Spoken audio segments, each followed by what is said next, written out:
If you're looking for constructive outlets for your kiddos and ways to help them get connected to other creative and entrepreneurial kids, you kind of have more of that kinesthetic learning going on where they get to learn as they're doing, then this is an awesome event. The Concordia Children's Business Fair is basically second to none, in my opinion.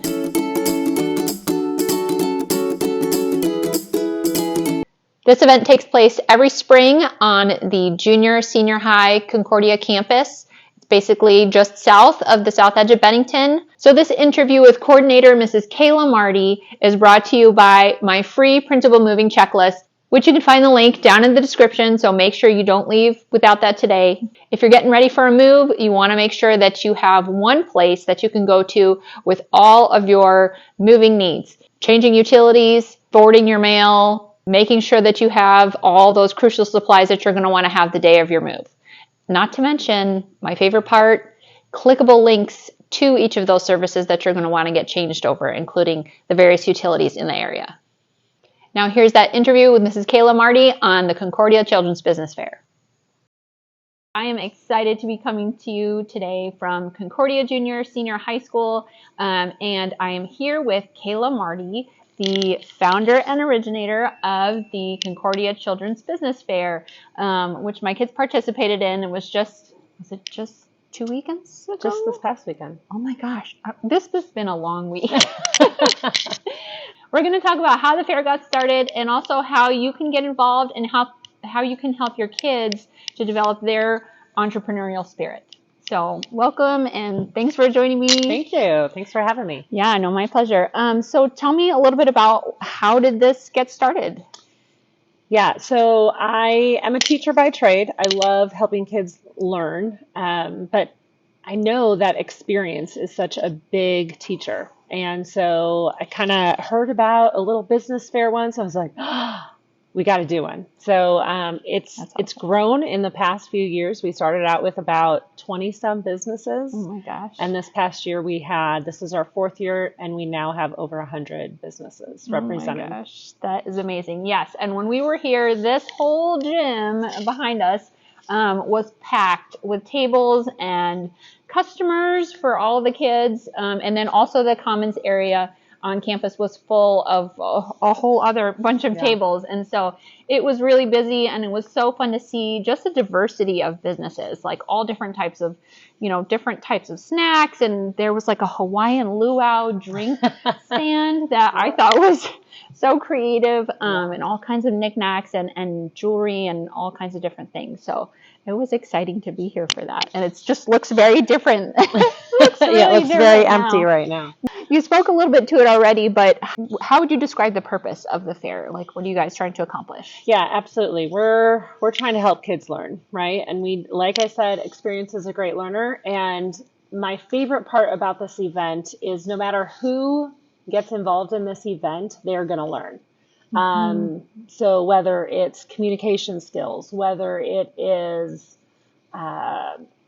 business stuff, if it's about profit, if it's about marketing, if whatever it might be, they are going to walk away no matter how the fair goes for them. They're going to learn. So I love that opportunity exists. That's awesome. That's awesome. And my kids learned a lot. Some of it through frustration, but those are the things. Yeah, those are the things that they'll remember the most, right? Right. When it's much different experiencing it than just seeing it on a screen or reading about it in a book. For sure, by all means.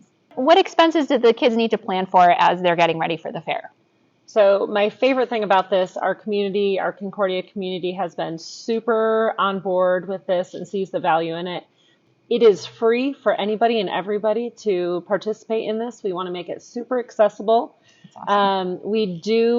We've run out of tables. We do not have enough tables for everyone anymore. So if you bring your own table, it's still free. However, if you want to, you can rent a table from us for $10, and that just allows us to be able to cover the cost of renting tables. But outside of that, I mean, it is a free event. Students still have to think about their items that they're going to sell. Now, it can be very basic. It might be rubber bands because they're doing rubber band bracelets. It might be paper. They're going to do origami. Sure. But it could be something much, much bigger too. I think even some kids have learned that baking can be more expensive than you think it is. And how you set your price after you consider all your expenses. So it really depends on what the kids want to sell and what expenses. But as far as participating in the actual fair, it's very accessible. It's free.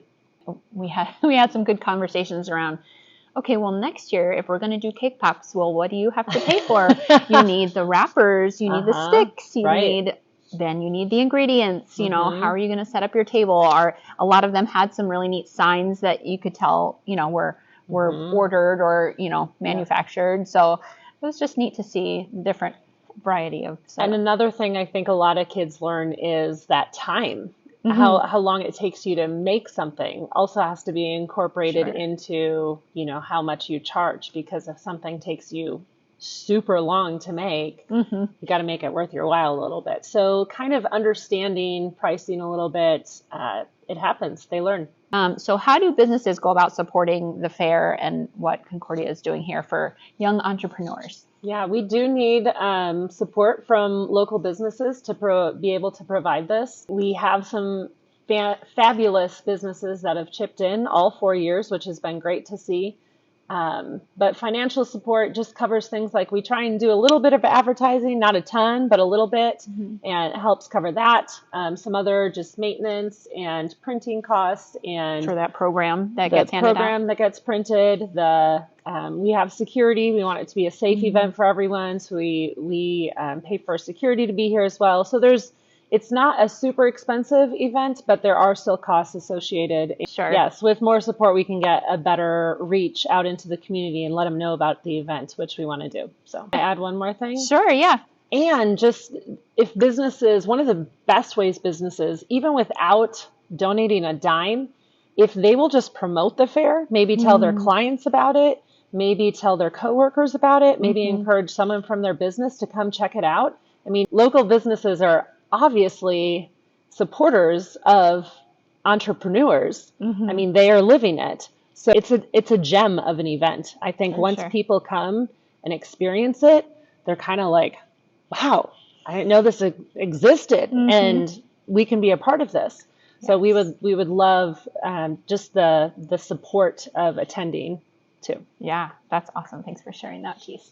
How do you envision the fair growing with as big as it was this year? Yeah. Have you guys already been in talks of like what that can look like down the road? Yeah, we do have some more space. I think we can add another row in here. Okay. So that's about 20 more businesses. So then we'll be up to about 130. Wow. But we actually have a third space. We have a second gym. It's smaller, but we do have another gym that we could grow even more. And who knows? I mean, why not dream, right? Maybe one day we'll have to be at Baxter or something like that to, awesome. you know, invite the whole community and just cool. make it a really special event.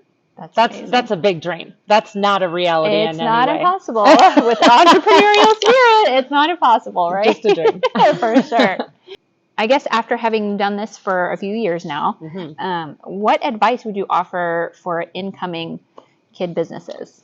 If I had a piece of advice, I would start early, because I think the planning, going through the notes that we send out and ideas, we send out just some information like advice from former people who have participated in the fair, notes about what to expect, those kinds of things. So don't wait till the last week to say, oh yeah, we signed up for this. What should we do? For sure. Probably start reading through the material and plan ahead. Also, I would say don't make it a competition with other people. It's not about selling the most. It's not about having the best display, although we always want to aspire to do our best. But really, it's about learning. And so I would encourage parents with that too, not to do everything for the students, but to let them learn. Maybe ask a lot of questions along the way, rather than saying something like, I don't think you should do that. You should do this instead. You know, you could say something like, what do you think might happen if, you know, A, B, and C? And so those questions and getting them to think rather than just spouting out the answer will be super beneficial to those kids in the future. That's awesome. Yes, it definitely can be tempting sometimes when you're working with your kiddos. It's like, okay, how can we ask them questions that make them think about it rather than just telling them if you have all pink flowery things, you're probably not going to have too many boy shoppers at your table. Right. But them learning that on their own instead of just mom and dad making them do 3 different colors is probably going to sink in deeper and harder than if they just do what we tell them to do. Right, exactly. And comparison is the thief of joy. Our girls kind of battled with that a little bit, but we did a whole lot of learning too, so it was really great. Yeah. So, well, most importantly, Kayla, how can people go about getting their kids ready for next year, getting signed up for next year's fair? Yes. Well, I already know people that have participated in the past are already thinking about next year, which is awesome. But usually around March, and we usually try and get that date out the first part of the year, if not beforehand. But you can definitely email me at kayla.marty at ConcordiaOmaha.org. And otherwise, you can visit our website and send a little inquiry, say, hey, I heard about this business fair and I don't know where to go or who to get in contact, and they will definitely connect you with me. That's awesome. Well, thank you so much for taking the time today. I really appreciate it. Absolutely. And we're looking forward to next year's event. Yes. I know it's going to be a great one. Yes. Well, thank you. And thanks for sharing. Oh my gosh, wasn't that just awesome? I am so excited already for next year, and I know that my kids have been already planning and thinking ahead. We've only done it 1 year so far, but they're thinking a lot more about it for next time. So they learned a lot. Like I said, some of it was kind of the hard way, but sometimes that's the best way to learn. So they're already at home making their doodles and sketches for what their table is going to look like next year. So we hope to see you there, and make sure that you stop by and say hi. If you want to learn more about family-friendly activities in the area and things that you and your kids can get involved in, whether you're moving to the area or just around the area, make sure you hit the subscribe button down below. Until next time, don't forget, I'm here for your family.